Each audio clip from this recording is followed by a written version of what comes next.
கரையம் தானே கொத்தனாரு. அப்படியா? அதாவது நான் கூட உங்க அப்பாவோன்னு நினைச்சேன். இல்ல அவர் இல்ல. அந்த கரையான் உடம்புல தம்மாத்தோண்டு மிளகுல பாதி தான் இருக்கு கரையான். அப்படியா? மிளகுலையும் பாதி இல்லையப்பா, அதுலயும் கம்மியா தான் இருக்கு. அந்த உடம்புல தண்ணிய கோரிட்டு போய் சரி அப்பா புத்த கட்டி எவ்வளவு சிறப்பா கட்டி. அதை விட பெரிய கொத்தனார் உலகத்துல பார்க்க முடியுமா? முடியாது முடியாது. ஆளை பார்த்து எடை போடக்கூடாது. கூடாது கூடாது. கடுகு சிறுத்தாலும் காரம் கெட்டு போகாது. காரம் கெட்டு போகாது. எங்க தாத்தா எங்க ஆச்சிட்ட சரி கடுகு வாங்கிட்டு வாங்கன்னு சொன்னார். கடுகா?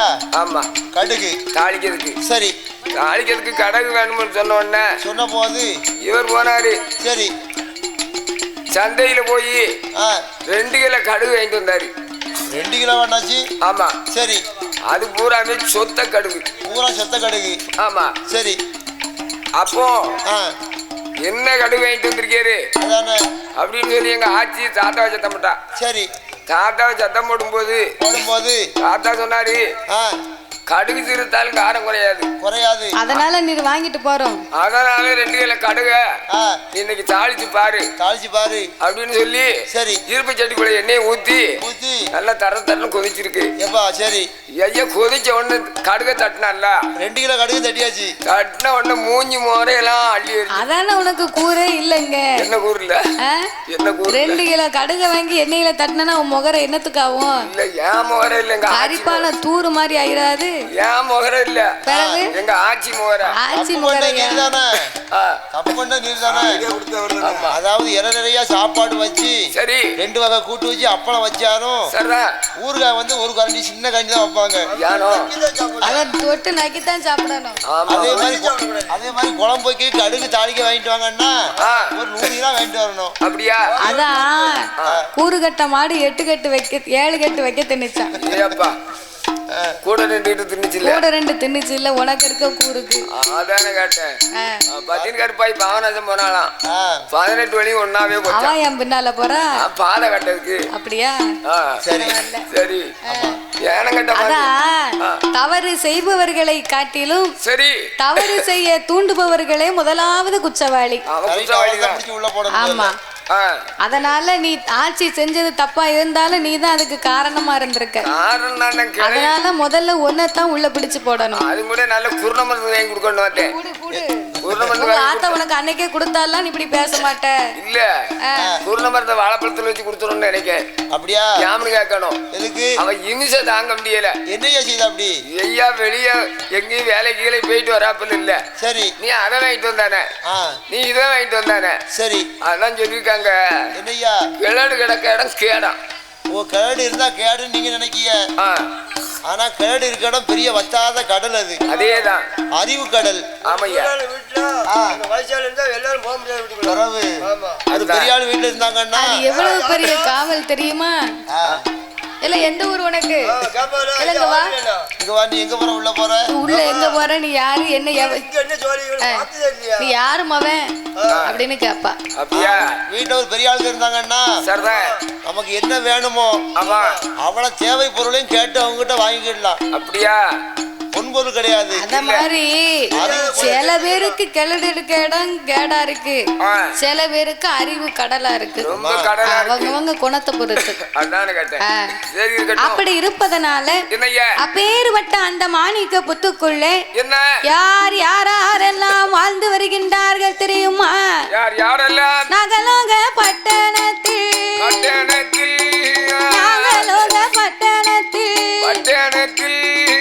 யாரெல்லாம் வாழ்ந்து வாரா? சென்னாகம் கருணாகம் கண்ணாடி விரிசுகளோ எல்லாத்துக்கும் ராஜாராணி ஐயோ ராஜாராணி நாகராஜன் நாகக்கண்ணி நாகராஜன் நாகக்கண்ணி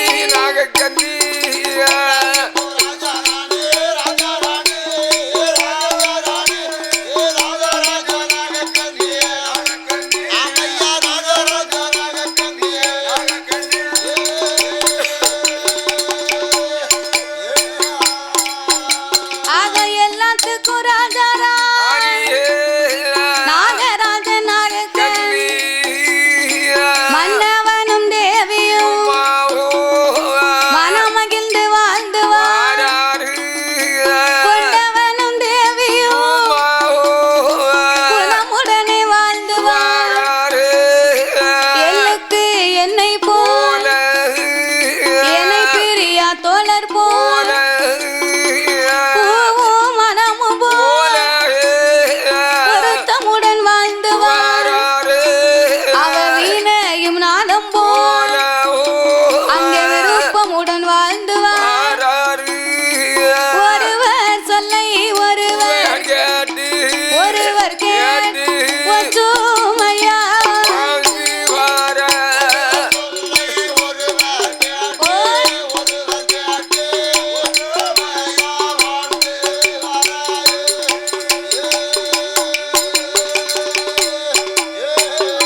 கன்னி வெண்கொடி மனிதர் போல தலையல நாகம் போல உடலல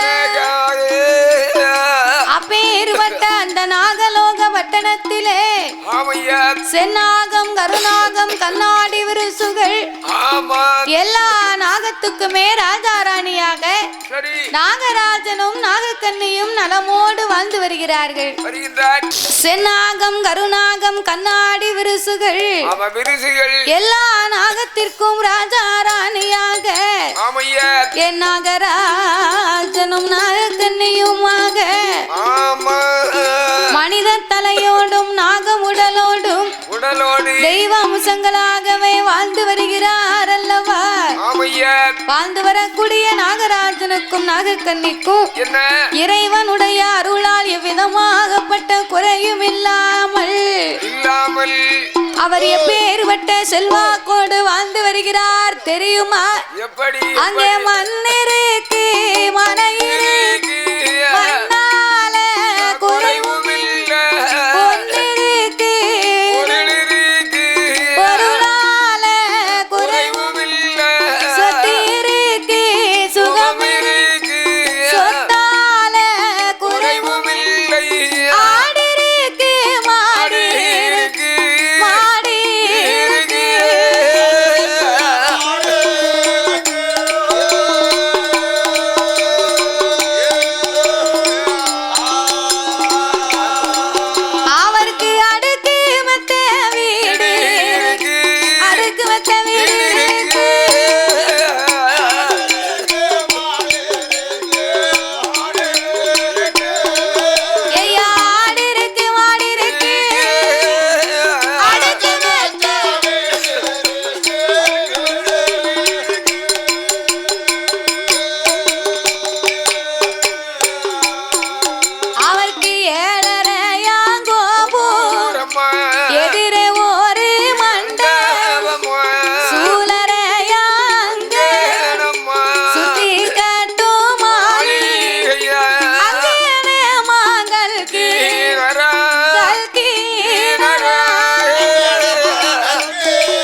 காணிகள் பத்தடுக்கு மாளிகை அவருக்கு பந்தடி மேடை ஆமா ஆனை கட்டும் ஜாவடி அசைந்திருக்க மண்டபம் இப்பேற்பட்ட மண்ணும் மனை பொன்னும் பொருள் சொத்து சுகம் தோப்பு துறவா பால் பவுசு பாக்கியங்கள் கட்டுக்கட்டா நோட்டு காசு பணம் காணி காட்சி நிலம் ஏழ்குளத்து பிறகு ஏராளமா சொத்து பத்தாங்கடல் பார்க்கடல் இருக்குதே அந்த பார்க்கடலுக்குள் இருக்கக்கூடிய முத்து பவளம் மரகதம் மாணிக்கு புஷ்பதேகம் வைரம் வைடூரியம் நீளம் நீடூரியம் இப்பேற்பட்ட விலை மதிப்பற்ற முத்துக்களுக்கெல்லாம் இவர்கள் காவலாக அதிபதியாகவே வாழ்ந்து வருகிறார்கள். கொழுந்தியா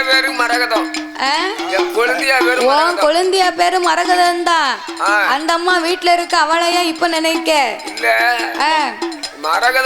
நான் கதையில சொல்லிக்கிட்டு இருக்கேன் மரகதம்னு. உனக்கு உன் கொழுந்தியா ஞாபகமா வருது? தாத்தா பரவாயில்ல, கொழுந்தியா உள்ள ஆழமா உட்கார்ந்துருக்கா. மரகதம் உடனே கொழுந்தியா ஞாபகம் வரணும்னா ஒரு அன்பு பாசம் இருந்தா தானையா வரும். இவர் குடிய கெடுத்துட்டாருன்னா அந்த அம்மாவை வந்து கெட்டி கொடுக்காம வீட்லயே வச்சுக்கிட்டாரு பிள்ளைக்கு பிள்ளையா. ஆமா நம்ம கெட்டி கொடுத்தா தான் அவன் நல்லா இருப்பாள. அவ கெட்டி கொடுக்காம பிள்ளையா இருக்கட்டும்னு வீட்டுல வச்சு அந்த அம்மா குடியவே கெடுத்துட்டாரு. இவரும் கெட்டி கொடுக்க மனம் இல்லாம இவருக்கு பிள்ளை இருந்தால அவளை தேட மாட்டாரு. பிள்ளை இல்லாம பிற குழந்தை பிள்ளைன்னு இவரு சொன்னா வயசு போய்கிட்டே இருக்கு, நீங்க இன்னும் கட்டி கொடுக்க மாட்டேங்கல வீட்டுல வச்சிருக்கேன்னு சொன்னா அப்படியா நீ சொல்ற? உனக்கு 55 வயசானாலும் சரி 60 வயசு மாப்பிள்ளைய பார்த்து கட்டி கொடுப்பேன். 55 வயசானாலும் 60 வயசு மாப்பிள்ளை கட்டுவேன் இல்லையா? 60 வயசுல கிழவண்டாமையா இருப்பான், மாப்பிள்ளை இருக்க மாட்டான். அந்த வயசுக்கு தானே பொருத்தம். அப்படியா? வயசுக்கு பொருத்தம் தான். சரி, அப்பவும் அதுக்கு மாப்பிள்ளை வேணும் இல்லையா? இருந்தாலும் நீ சொல்லுவது வாஸ்தவம் தான். இப்போ செல்ல எடுத்தாலே போதும், எந்த ஊர்ல யாருக்கு எத்தனை வயசு மாப்பிள்ளை கட்டி கொடுத்திருக்குன்னு செல்லுல வரிசையா வந்துகிட்டே இருக்கு. நேத்து செல்ல எடுத்து பார்த்தா அதுல ஒரு செய்தி போட்டிருக்கான். அந்த அம்மாவுக்கு போட்டாவோட போட்டிருக்காங்க. அந்த அம்மாவுக்கு ஒரு 50 வயசு இருக்கும்னு வச்சுக்கேன். அந்த அம்மாவுக்கு 50 வயசு இருக்கும். 50 வயசு உள்ள ஒரு பெண்ணுக்கு ஒரு ஆண் பிள்ளை இருந்தா என்ன வயசுல இருக்குமோ அந்த பிள்ளை கல்யாணம் முடிச்சிருக்குன்னு போட்டிருக்காங்க. சரி, லண்டன்ல வந்து 90 வயசு கிழவிக்கு சரி ரெட்ட பிள்ளை பிறந்திருக்கு. அப்போ உலகம் வந்து எதை நோக்கி போய்கிட்டு இருக்குன்னே தெரியல. மனசுதான் காரணம். பழைய சோத்தை சாப்பிட்டாலும் சாப்பிடலாம், நாலு வகை கூட்டு வச்சு ரசகுழம்பு சாப்பாடு சாப்பிடலாம். நம்ம மனசுதான் காரணம். மனசு ஒத்து போயிட்டா எந்த பிரச்சனையும் கிடையாது. பரவாயில்ல. அன்புக்கு வந்து வயசும் இல்ல, அப்படிதானே? மத்தியானத்துக்கு மோர் கிடைக்க மோரெல்லாம் நல்லா இருக்கும். சாப்பாடு சரியான ஏற்பாடு. அம்மாளுக்கு முதல்ல படப்பு போட்டதுக்கு பிறகுதான் உனக்கு அறுசுவையோடு நலவாகத்துடன நம்மளை ஆச்சாரப்படுத்தி ரொம்ப அன்போடு உபசரிக்கார்கள். அதான பெரிய காரியம்.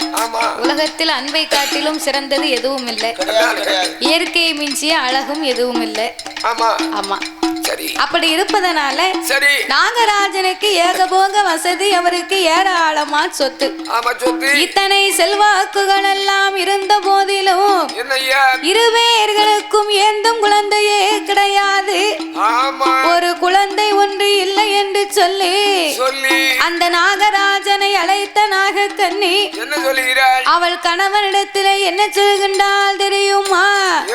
சாமி என் கணவராஜமன்னா, எங்க நவராஜமன் நீங்க எனக்கு வைத்த பிராணனா, இதனால இதுவரை எனக்கு ஏன் மன்னா பிள்ளை 40 வயதா குடிதரிக்க பிள்ளை ஏன் 40 வயதுமா நாடாள பிள்ளை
கன்றுக்கு பாலிடாமல் கறந்து நான் உண்டு விட்டேனா என்னவோ தெரியலையே பட்டர நெல்லுல நான் பதற எல்லி கலந்தேனா ஓட்ட நாளி மரக்கால் கொண்டு நான் யாருக்கும் போட்டு அளந்திருப்பனா பிச்சைக்கு வந்தவரை பின்னால் வர சொன்னேனா அன்னமென்று வந்தவரை நான் அடுத்து வர சொன்னேனா மன்னா தாயில்லா பிள்ளையை தலையிலட்டி அடித்தேனா மாதா இல்லா மதலையை நான் மண்டையிலே கொட்டி விட்டேனா மன்னா நான் என்ன பாவம் செய்தேனோ எனக்கே தெரியவில்லை நான் பெண்ணா பிறக்கலாமா பூமியிலே வாழலாம் ஏன் மங்கையா பிறக்கலாம் இந்த மாநிலத்தில் வாழலாம் நான் கண்ணியா பிறக்கலாமா தாய் குழந்தை இல்லாமல் மண்ணானங்காலி உலகில் வாழலாமா ஒரு கை குழந்தை இல்லாமல் நாங்காலி உலகில் வாழலாமா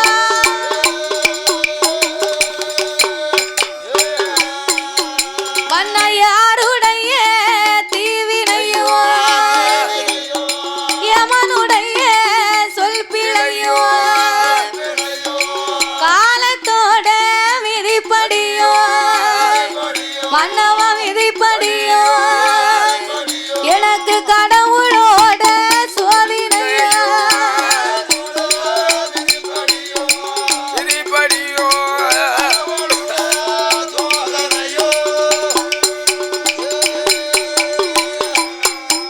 எனக்கு தாயாரில் விதிப்படியோ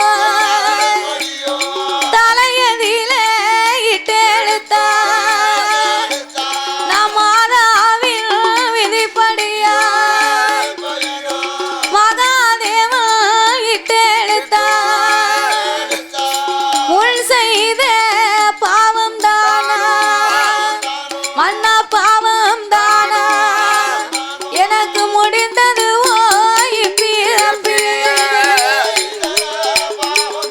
மன்னா பாவம் தானோ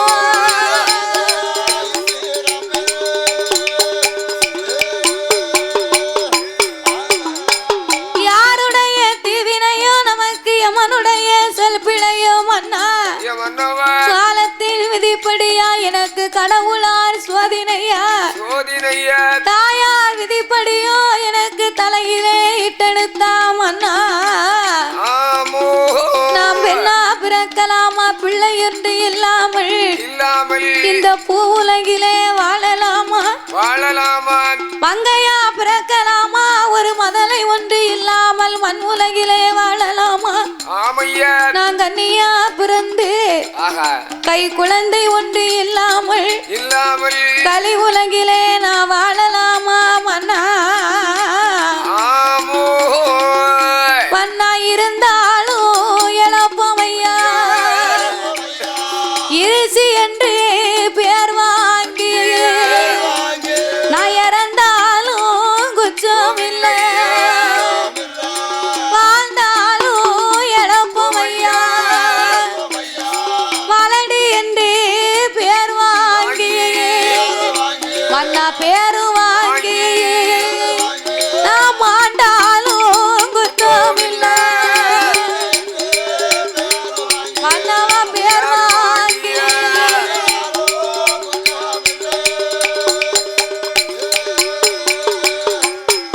மன்னான நாக்கத்தானே பிடுங்கிடணும் என் நல் உயிரை மாய்த்திடணும் நான் அஞ்சரச்சி தின்னிடணும் முத்து முத்தா கண்ணி முகங்கள் எல்லாம் படிப்பார் ஆறாக கண்ணீரை அங்கம் எல்லாம் படிப்பார் பவளம் போல கண்ணீரை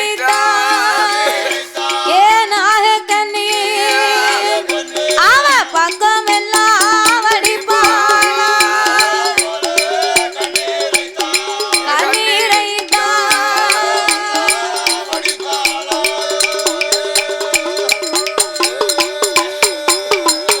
அவ முத்து முத்தா கண்ணீரை முகங்கள் எல்லாம் சோரவிட்டார். ஆறாக கண்ணீரை அங்கமெல்லாம் சோரவிட்டார். பவளம் போல் பன்னீரை பக்கமெல்லாம் சோரவிட்டு ஏங்கி தவித்தா ஈசனை நோக்கினார். அவ அலறி தவித்த ஆண்டவனை நோக்கினார். ஐயாயே கடவுளே தெய்வங்களே நாளை ஒரு காலத்தில என் கண்ணுக்கு பின்னால் தரணியால பிள்ளை இல்லை, நாமளுக்கு பின்னால இந்த நாடால ஒரு பிள்ளை இல்லையே என்று அந்த நாகக்கண்ணி ஏங்கி தவித்து இறைவனை எண்ணி அழுது புலம்ப பார்த்தார் நாகராஜன். அடியை நாகக்கண்ணி, நீ பிள்ளை இல்லைன்னு வருத்தப்பட்டா என்னடி ஆக போகுது? ஆண்டவனார் அருள் இருந்தா நமக்கு 60 வயதுக்கு அப்பாலும் பிள்ளை இருக்கும். இறைவனார் அருள் இருந்தா நமக்கு 70 வயதுக்கு அப்பாலும் பிள்ளை இருக்கும். அடி நீ கவலைப்படாத. அப்படி என்று ஆட்சி தேச்சி ஆறுதலை சொல்ல அப்பந்தான் நாகக்கண்ணி சொன்னா, நான் காய்க்கும் காலத்தில் காய் மாறி போனேன், பூக்கும் காலத்தில் நான் பூ மாறி போனேனே மன்னா. நாம் பட்டத்தோடு மழை பொழியவில்லை, பருவத்தோடு விதை விதைக்கவில்லை. பட்டத்தோடு மழை பொழியணும், பருவத்தோடு விதை விதைக்கணும். பட்டம் தவறினா யாருக்கு நஷ்டம்? நமக்குத்தானே மன்னா நஷ்டம். பட்டம் தவறி போனா பனங்கிழங்கும் நாராகி போகுமா? பட்டத்தோட அந்த பனங்கிழங்க புடுங்கலைன்னு வைகி, அது பனை மரமா முளைச்சு நிக்கும். அந்த பனங்கிழங்க அவிச்சு முடிச்சு சாப்பிட முடியுமா? அதான் பட்டம் தவறினா பனங்கிழங்கும் நாராகி போகுமே மன்னா. இப்பமே எனக்கு பிள்ளை இல்லையே, இனிமே எந்த வயசுல எனக்கு பிள்ளை இருக்க போகுது? மலடி மலடி என்று எனக்கு மாநிலத்திலே பேராகி போச்சு. இருசி மலடி என்று எனக்கு இளமெல்லாம் பேராகி போச்சே மன்னா. நான் தாங்கரைக்கு போனா அங்க வாரா மலடிங்கிற, குளத்தாங்கரைக்கு போனா என்ன குழந்தை இல்லாதவனு குறை போட்டு பேசுதா மன்னா. அப்படி என்று நாகக்கண்ணி மனக்கவலையோடு சொன்ன போது பார்த்தார் நாகராஜன். அடியே நாகக்கண்ணி, நீ கவலைப்படாத. தீராத வினைக்கெல்லாம் நமக்கு தெய்வம் தான் துணை. திக்கச்சவர்களுக்கெல்லாம் இந்த தாய் தான் துணை. அப்படி இருப்பதனால நம்ம பிள்ளை இல்லாத குறைகளை தீர்க்க ஆண்டவனை எண்ணி நாமல் அரும்பெரும் தவங்களை இருக்க வேண்டும் என்று வெள்ளி செவ்வாய் தரைமொழிகி விரதங்களை இருந்து சனி மொழிகி ஸ்நானம் செய்து சங்கரனை மனதிலே எண்ணி அவர்கள் எப்படி தவம் இருக்க வருகின்றார்கள் தெரியுமா? சாமி நாகலோக பட்டணத்தில் நாகலோக பட்டணத்தில் நாகமுடி ராஜமான் நாகக்கண்ணி பெண்கொடி சாந்தால தரமளி சந்தனத்தால் கோலம் போட்டு பாலு கொண்டு தரமளி பன்னீரால கோலம் போட்டு மாவால தரமளி மாவால மஞ்சளாலே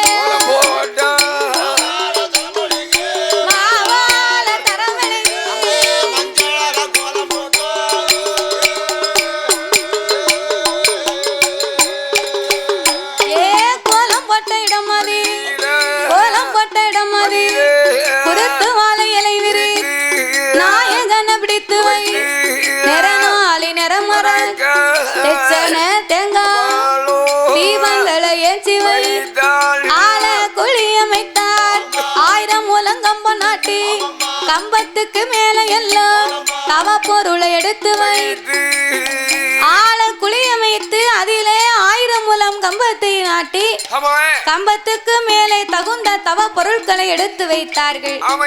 கடைசியாகவே கோழி முட்டை வைத்து ஒரு குண்டு ஊசியை நாட்டி 2 பேர்களும் நாசியவே ஊன்றிக் கொண்டு அவர் நாவை ஊன்றி நாசி அடக்கி தவமிருந்து வருகிறார் அல்லவா?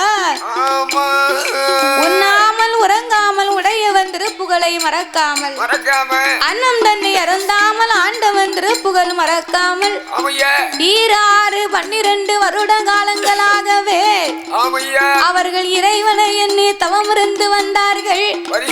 12 வருடமா ஆண்டவன் இப்ப வருவாரு, அடுத்த வருஷம் வருவாரு, இல்ல இன்னும் ஒரு வருஷம் தவம் இருப்போம், 12 வருடம் முடியட்டும் அப்படின்னு ஒவ்வொரு நாளும் இறைவனை எண்ணியே ஏங்கி தவம் இருந்தார்களாம். 12 வருடமாச்சு, தவமும் முடியக்கூடிய நேரம் வந்து விட்டது. ஆண்டவன் பகவான் அப்பொழுதும் வராமல் இருக்க அவர்கள் ஆண்டவனை எண்ணி அழுது புலம்ப, அவங்க புலம்பின உடனே தவமாகப்பட்டது முக்தி பெற்று தானாக கைலாசம் ஆடுகின்றது, அசைகின்றது. ஆண்டவன் தவத்தை கண்டார், கண்டும் காணாதவரை போலவே இருந்தார். ஏன்னா இவங்களுக்கு இந்த சென்மத்துல பிள்ளை இல்லைன்னு இறைவனுக்கு தெரியும். அப்பம் கண்டும் காணாதவரை போலவே கலி உலகம் எல்லாம் கடவுள் படி இழக்கவே பயணம் வர பார்வதாதேவி இறைவனை வழிமறித்து இன்றைய தினத்திலே உங்களுடைய படியிழப்பை உமையவள் நான் பார்க்க வேண்டும், எம் பகவானோட படியிழப்பை பார்வதி நான் பார்க்க வேணும், ஈசனோட படியிழப்பை ஈஸ்வரி நான் பார்க்க வேணும். பார்வதியும் சொன்ன போது பரமசிவன் ஏது சொல்வார், அந்த பரமசிவன் ஏது சொல்வார்,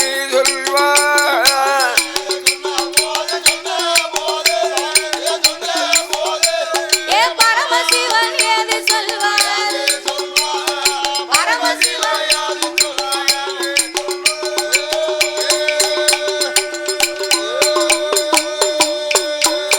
தாயை என்னோடு வந்தையா இடைஞ்ச வந்து சேரும் அம்மா, கடவுளோடு வந்தையா கவலை வந்து சேரும் அம்மா, படி இழக்க வேண்டாமா, கையில இருந்திடாமா, பகவானும் சொன்ன போல் ஆண்டவா நான் உங்க கூட வந்தா அப்படி உங்களுக்கு என்னையா இடைஞ்சல் வரப்போகுது?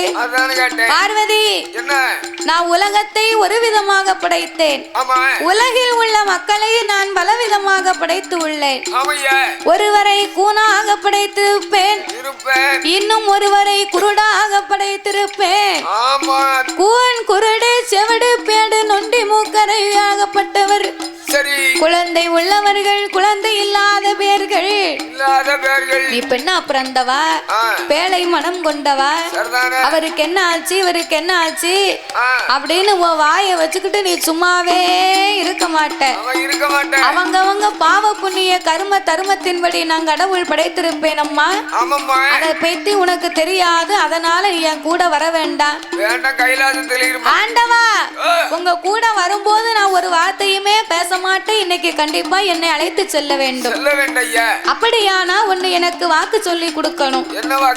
என்னோடு நீ வரும்போது என் வார்த்தையை மீறி எந்த வார்த்தையும் பேச மாட்டேன் என்று உங்க அண்ணனாகிய கோபாலக்கண்ணன் மீது நீ ஆணையிட்டு கொடுக்கணும் பார்வதி.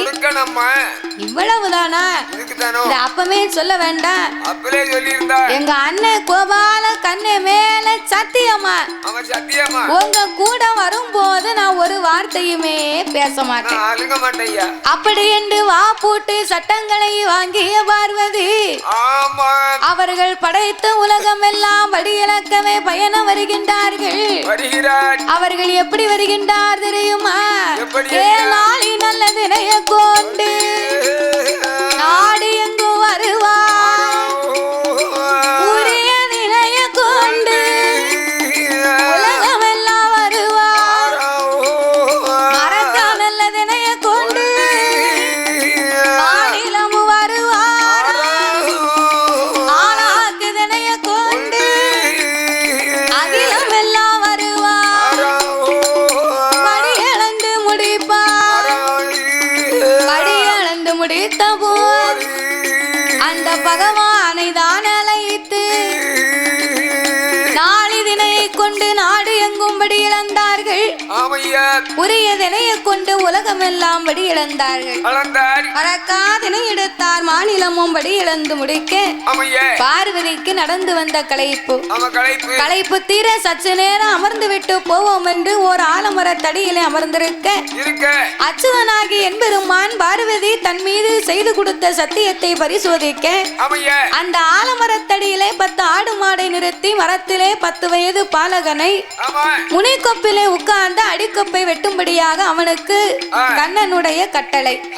அப்பம் பார்வதியை கண்ட உடனே பகவானை கூப்பிட்டா, ஆண்டவா அதோ பாருங்க முனிக்கொப்புல உட்கார்ந்து ஒரு சின்ன பையன் அடிக்கொப்பை வெட்டி கொண்டிருக்கிறான். அவன் கீழே விழுந்தா பெத்தவளுக்கு பிள்ளையா போய் சேர மாட்டான், நீங்க போய் காப்பாத்துங்க. பார்வதி வரும்போது நீ சத்தியத்தை செய்து கொடுத்தாய், மறந்து விட்டாயா? படி இழந்து முடிக்க வரைக்குத்தான் நான் பேச மாட்டோம்னு சொன்னேன்னு நீங்க மறந்து விட்டீங்களா?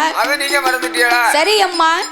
அவன் கீழே விழும்போது அம்மான்னு சொல்லி விழுந்தா பார்வதி பெத்தவா நீ போய் காப்பாத்து, என்ன பத்தா அப்பான்னு விழுந்தா ஆண்டவன் நான் போய் காப்பாத்துதேன், நீ காப்பி ஆத்த வேண்டாம், பிள்ளைய காப்பாத்தி கூட்டிக்கிட்டு வா. ரெண்டு பேரும் பேசி முடித்தாங்க. பாலகன் வெட்டு முடிந்தான், கீழே வந்தான். ஆத்திரக்காரனுக்கு புத்தி கட்டதானே, அப்ப கூட ஓங்கித்தானே வெட்டுவான். கீழே வந்தான், பையன் மேல கொப்பு கீழே, கொப்பு மேல பையன் கீழே. பாவி அவனுக்கு உயிர் மேல ஆசை இருந்தா என்ன பத்தா அம்மான்னு கூப்பிட்டு இருக்கலாம், இல்ல அப்பான்னு ஒரு வார்த்தை சொல்லி இருக்கலாம். சண்டாள பாவி அம்மானும் சொல்லல, இல்ல அப்பானும் சொல்லல, இந்த தாயவாது கூப்பிட்டு இருக்க வேண்டாம், இந்த வடவாசி அம்மா போய் காப்பாத்தி இருப்பா, அவளையும் கூப்பிடல, அம்மானும் சொல்லல அப்பானும் சொல்லல. அப்ப என்னதான் சொன்னா, என்ன சொல்லி இருப்பான்னு தெரியலையே, என்ன சொல்லி யோசனை பண்ணி பாருங்க மாப்பிள்ள. அப்படியா ஏதாவது சொல்லி தர விழுந்திருப்பான், கொஞ்சம் யோசனை பண்ணி சொல்லுங்களேன். யோசனை பண்ணணுமோ, நீங்க பெரிய ஆளு, உங்களுக்கு தெரியாத விஷயம் ஒண்ணும் கிடையாது. சரி அப்படிங்கும் போது ஏதாவது யோசனை பண்ணி சொல்லுங்க. அவன் கீழே வரும்போது என்ன சொல்லியிருப்பான், அதைத்தான் நானும் கேட்க உங்ககிட்ட. என்ன சொல்லியிருப்பான், என்ன சொல்லியிருப்பான், என்ன சொல்லியிருப்பான்? தம்பி நீ சொல்லு, தம்பி தம்பி நீ சொல்லுப்பா. அவன் செவரை தள்ள போறான், இப்ப தெரியாதோ? அத்தைன்னு சொல்லிருப்பானோ? ஏன் உன் வீட்டுக்காரி போறாளோ? சூப்பர்ல. இல்ல உன் மாமியா போறாளா? அத்தைன்னு சொல்லதுக்கு அதானே. அம்மானும் சொல்லவில்லை அப்பானும் சொல்லவில்லை, பாவி நான் செத்தேன் அப்படின்னா வாக்கு சனியும் போக்கல, செத்தேம்னு விழுந்தான், செத்து போனாண்டி. வாழ பிறந்தவனா இருந்தா தானே அவன் வாழக்கூடிய வார்த்தையை சொல்லுவான். கல்லெட்டி விழுந்தாலும் அம்மான்னு சொல்லணுமா, இல்ல அப்பான்னு சொல்லணுமா, ஏ தாயேன்னு கூப்பிடலாம். நான் செத்தேன் அப்படின்னா அப்படித்தான் கிடைக்கும். அவன் சொல்லி இருக்காங்க, அவன் வாழ்க்கை அவன் வாயில இருக்கான். நல்லதை பேசணும், நல்லதை செய்யணும், எண்ணம் போல் வாழ்க்கைன்னு சொன்னாங்க. ஏன் சொன்னாங்க, நம்ம நல்லதை நினைக்கும் போது கடவுள் வந்து நாளப்புன்னு நமக்கு திருப்பி கொடுப்பாரு. நல்லதுக்கு காலம் இல்லைன்னு சொல்லவே கூடாது. இன்னைக்கு இல்லாம இருக்கலாம், நாளைக்கு கண்டிப்பா அதுக்கு ஒரு நேரம் வரும், அன்னைக்கு நம்ம நினைச்சு பார்ப்போம். அதனால நல்லதுக்கு காலம் இல்லைன்னு நினைக்கவே கூடாது. அவன் செய்த நன்மைக்கு கடவுள் நமக்கு சேர்த்தே வைத்திருப்பார். கெட்டதுக்குத்தான் காலம், கெட்டவங்க தான் நல்லா இருக்காங்க நம்ம நினைக்கும், அது தற்போதைய நிலைமை. விடிய காலம் எப்படி ஆகும்னு யாரு கண்டா, அது இறைவன் விட்ட வெடி. அதனால நல்லதை பேசணும், நல்லதை நினைக்கணும். ஏய் பார்வதி, அவன் செத்தேமே விழுந்தா, செத்து போனாண்டி. அம்மான்னு சொன்னா நீ காப்பாத்திருக்கலாம், அப்பான்னு சொன்னா நான் காப்பாத்திருக்கலாம். உன்னை சொல்ல குத்தமா, என்ன சொல்ல குத்தமா, காலம் செய்த கோலமடி, வா கைலாசத்துக்கு போவோம் என்ற ஆண்டவன் அழைத்த போது ஆங்கார கோபம் கொண்ட ஆதிபராசக்தியானவள் நாகலோகம் வழியாகவே நடந்து வரக்கூடிய நேரம் அந்த நாகராஜ நாகக்கண்ணையின் தவங்கனை கண்டு, ஏ ஆண்டவா பகவானே நாகமுடி ராஜமானே, இந்த நாகக்கண்ணி வெண்கோடிக்கு பிள்ளை எல்லாம் 2 பேருக்கு பிள்ளை ஒண்ணு கொடுக்கவே, நீங்க முதல்ல எல்லாம் 2 பேருக்கு அதலை வரம் கொடுக்க வேணும், குழந்தை இல்லா 2 பேருக்கு. உட்காருங்க உட்காருங்க, எங்க வரிய? நான் நினைச்சேன் ஒரு கூட்டம் வருது பலுக்கு வில்லு பாக்க கீழே உட்காரம்னு பார்த்தா ஒரு 10 வீட்டுக்கு கொண்டு போறாரு. கூப்பிட்டா நிக்க மாட்டேங்களா? நீ குளங்கப்பு வேட்டியாந்து போட்டானா நிக்கும். சும்மா நிக்க ஆடை கூப்பிட்டு உட்கார சொன்னா உட்காருமா ஐயா? அப்ப அது வீட்டுக்கு தான் போவோம். அப்படியா? குழந்தை இல்லா இருபேருக்கு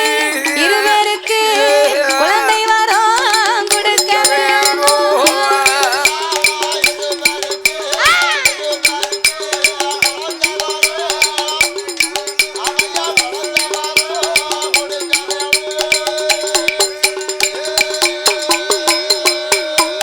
அங்கே பார்வதியும் சொன்ன போது பகவானு எது சொல்வார்? ஏடி அம்மா பார்வதி நாகராஜன் நாகக்கண்ணி இவர்கள் 2 பேர்களுக்கு பிள்ளை வரம் கொடுத்தா பிள்ளை மோசம் வந்துச்சு. மதலை வரம் கொடுத்தா மனக்கவலை வந்துச்சு. ஏய் பார்வதி, வாரவங்க போறவங்களுக்கெல்லாம் இப்படி செய்யணும்னு சொன்ன நீ என் பின்னால ஏன் வந்த? ஏண்டவா என்ன மாதிரி ஒரு பெண்ணு பிள்ளைக்காவ தவம் இருக்கால நம்ம பார்த்துட்டு வர முடியுமா? பெண்ணை கண்டா பேயும் மனமுறங்கும்னு சொல்லுவாங்கடா ஐயா. உமக்கு கொஞ்சமாவது இறங்கலையா? புளியவங்க போயிட்டு இறங்குவா மேல தாவ. சும்மாவா இறங்கும்? ஒரு பெண்ணுக்கு தான் தெரியும் இன்னொரு பெண்ணுடைய வலி என்னன்னு. பெத்தவளுக்கு தான் தெரியும் பிள்ளை இல்லாத வலி என்னன்னு. அதனால என்ன மாதிரி பெண்ணு தவம் இருக்கால பெண்ணுக்கு மனம் இறங்கி பிள்ளை வரம் கொடுக்க வேண்டும். முட்டை விடுத கோழிக்கு தானே பிட்டி வெளி தெரியும். நீ ஆம்லேட் போட்டு சாப்பிடும் போது எப்படி இருக்கு? ஆம்லேட் ஆஃப் ஆயில் போட்டு சாப்பிடும் போது கோழி எவ்வளவு சங்கடப்பட்டிருக்கும். நீ ஒரு குவாட்டரை ஊத்தி வச்சுக்கிட்டு குவாட்டருக்கு ஆஃப் ஆயில் போட்டு நீ பொடி தட்டி சாப்பிடுதியாங்க. அப்ப உனக்கு அந்த அருமை தெரியுமா? ஒன் சைடு போட்டு அந்த ஒன் சைடுக்கு மிளகு தூளை போட்டு பிச்சு தின்னா எப்படி இருக்குங்க? நல்ல சளி பிடிச்சாலும் கப்புன்னு சரியா வந்துடும். நல்லா சளி பிடிச்சுன்னு வையே 4 ஆஃப் ஆயில் போட்டு பெப்பரை தூவி சாப்பிட்டு கவக்குன்னு முழுங்கிட்டேன்னா போதும் சரியா வரும். வளர்த்தபடி போடலாம். வீட்டுல பாத்ரூம் இருக்கா பக்கத்துல அப்ப சாப்பிடலாம். அப்ப நீ போயிட்டு வந்துகிட்டே இருக்கலாம். ஏய் பார்வதி, பிள்ளை இல்லா 2 பேருக்கு இந்த சென்மத்துல பிள்ளை இல்ல. அதை மீறி பிள்ளை கொடுக்கணுமான இவங்க போன சென்ம பாவ புண்ணிய கணக்க பார்த்தா தாண்டி தெரியும். கணக்குகளை பார்க்க வேணும் என்று சீராக கணக்கெழுத சித்திரபுத்திரனை நாரை வரவழைத்து அவர் கணக்கை பார்க்க அவர் கணக்குல எப்படி இருக்கு தெரியுமா? ஐயா போன ஒரு சென்மத்திலே நாகமுடி ராஜமன்னன் மலையிடனாதான் பிறந்து 8 மாத சூல்மான் அம்பால எதிர்த்தா தாயா அதன் உயிரை வைத்திருக்கா அம்பால எதிர்த்தா.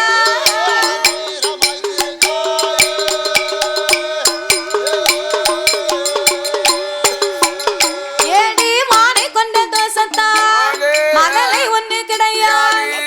நாகக்கன்னி பெண்கொடி போன ஒரு சென்மத்தில் மருத்துவமாதான் பிறந்து 7-8 பிள்ளைகள் கருமருந்த கொடுத்திரு கருவக்கலைத்திரு குருமருந்த கொடுத்திரு முருவக்கலைத்திருக்க கருவளித்த தோசத்தா கை குழந்தை கிடையாது. உருவளித்த தோசத்தா ஒரு குழந்தை கிடையாது. என்னால முடியாது ஈஸ்வரிய பார்வதியே என்னால முடியாது ஈஸ்வரிய பார்வதியே.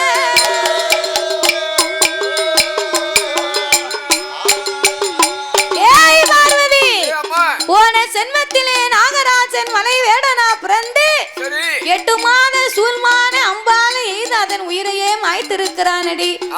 மானை கொன்னாலும் பரவாயில்லை, அதன் வயத்தில் இருந்ததுவும் பெண் சிசுவு. பெண் பாவம் பொல்லாத பாவம் அடி. அதனால இவருக்கு பிள்ளை கொடுக்க முடியாது. சரி, இவர் ஆம்பளை காட்டாம்பளை போவாரு வருவாரு, இவருக்கு என்ன தெரியும்?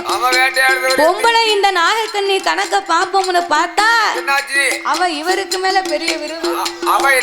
பெரிய வில்லியா இருந்திருக்கா.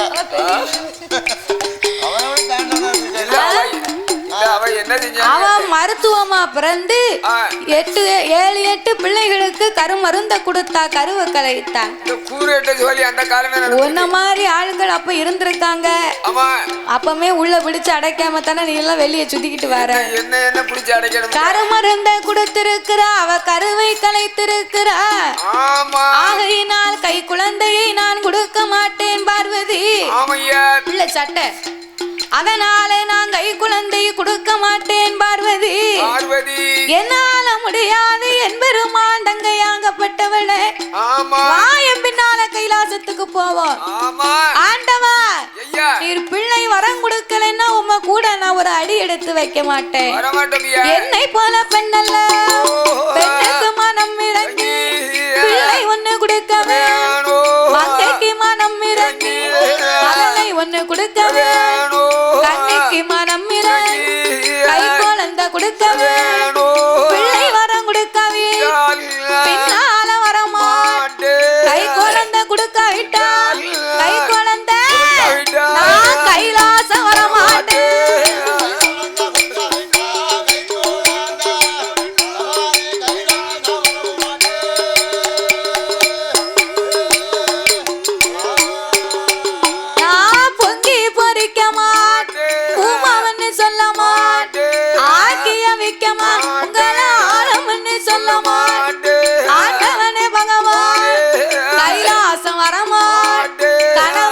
சொல்ல மாட்டேன். பால பூஜை முடிக்க மாட்டேன். பால பூஜை முடிக்க மாட்டேன். உங்களுக்கு பணிவிடையும் செய்ய மாட்டேன்.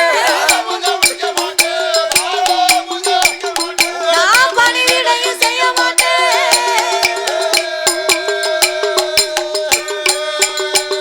ஏ கல்லாய உம்மனது, கல்லாய உம்மனது கடவுள பகவான் கடுகள உயரங்களையும்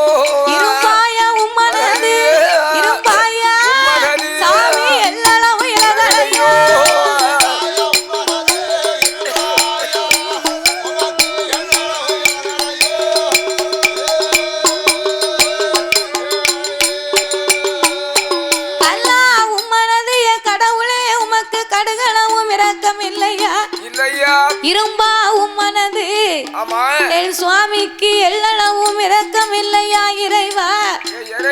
பொம்பளை ஒரு பிள்ளைக்காக தவம் இருக்கால நீர் பிள்ளைய கொடுத்தான்னு போன சென்மத்திலே பிறந்தா, இந்த சென்மத்திலே இவங்க தவத்துக்கு மனமிறங்கி நீர் தவ குழந்தை கொடுக்கலாம் இல்லையா? அப்ப அவங்க இருந்த தவத்துக்கு என்ன மதிப்பு இருக்கு? இறைவனார் சிவபெருமான் கண்முன் பார்த்தும் இந்த கடவுளார் நீர் கைலாசம் போகலாமா?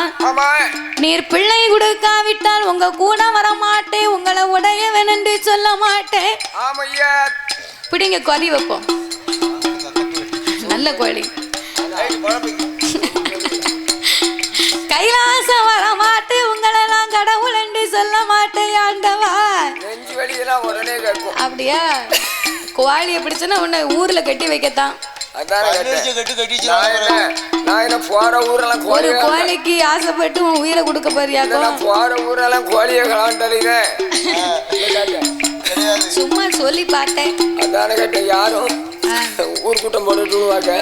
அப்போ ஆதிசக்தி ஆண்டவன் இடத்திலே முறையிட்டு சொன்ன போது ஆண்டவன் முடியாதுன்னா முடியாதுன்னு ஒத்த கால்ல நிக்காரு. பார்வதி கொடுக்கணும்னு ஒத்த கால்ல நிக்கா. அப்ப இனி என்ன வழின்னு பார்க்க இந்த இறைவன்கிட்ட சொல்லி எந்த பயனும் இல்ல. என்ன அவரால மட்டும் தான் முடியுமா? சக்தியால் முடியாதா? ஆனால் மட்டும் தான் முடியாதா? ஒரு பெண் நினைத்தால் கூட அத காரியமா என்று ஆண்டுகார கோபம் கொண்ட ஆதிபராசக்தியானவள் அவள் என்ன சொல்லுகின்றாள் தெரியுமா? சாமி, நீங்க இப்ப கொடுக்காவிட்டா, நீங்க இப்ப கொடுக்காவிட்டா நிச்சயமா நான் கொடுப்பேன். பகவானும் கொடுக்காவிட்டா, பார்வதியா நான் கொடுப்பேன். கடவுள் நீங்கள் கொடுக்காவிட்டா, கடவுள் நீங்கள் சாமி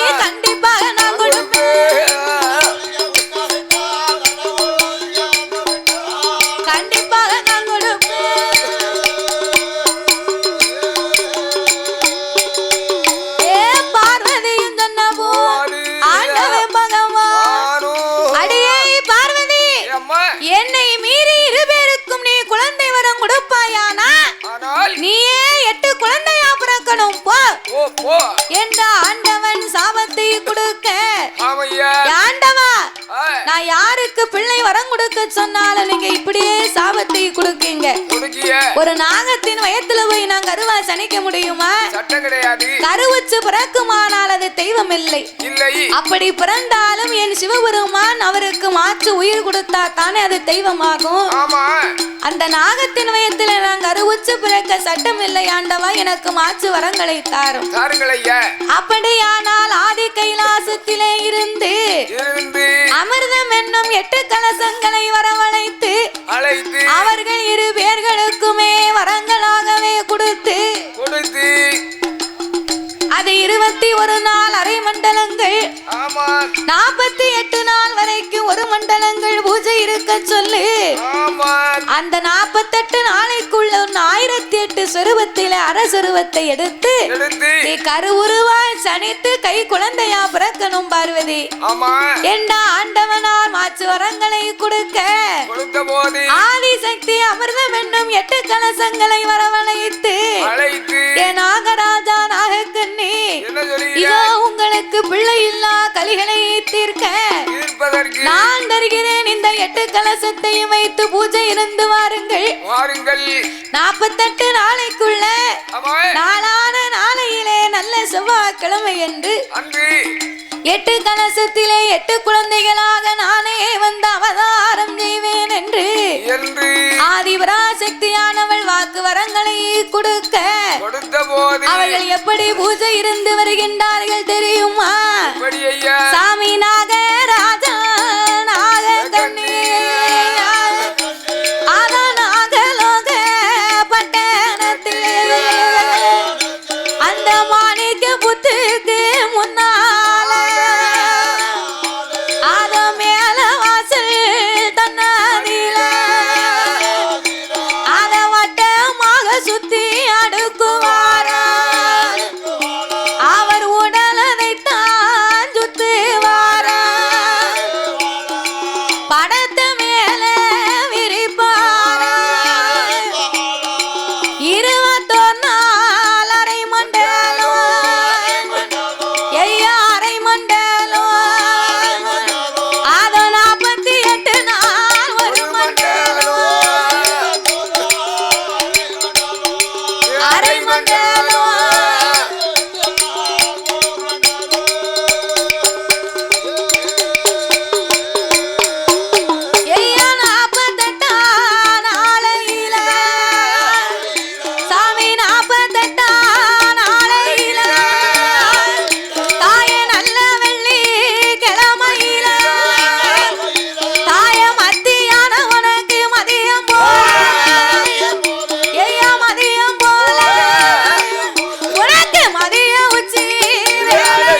பிரசாதம் வழங்க இருப்பதனாலே ஊர் பொதுமக்கள் அனைவர்களும் வந்து பிரசாதத்தை வாங்கி கொண்டு அம்மன் அருள் பெற்று செல்லுமாறு விழா கமிட்டியார் தெரிவிக்கிறார்கள். பாதி பேர் வீட்டுல உட்கார்ந்துருக்கிய பாயாசத்துக்கு வாங்க, தீர்த்த வரும்போது வரீங்களா? புளியோதரை கொடுக்காங்க, வாங்க வாங்க வாங்க. ஆமா, புளியோதரை சக்கரை பொங்கல் புளியோர மேக்க இருக்கு.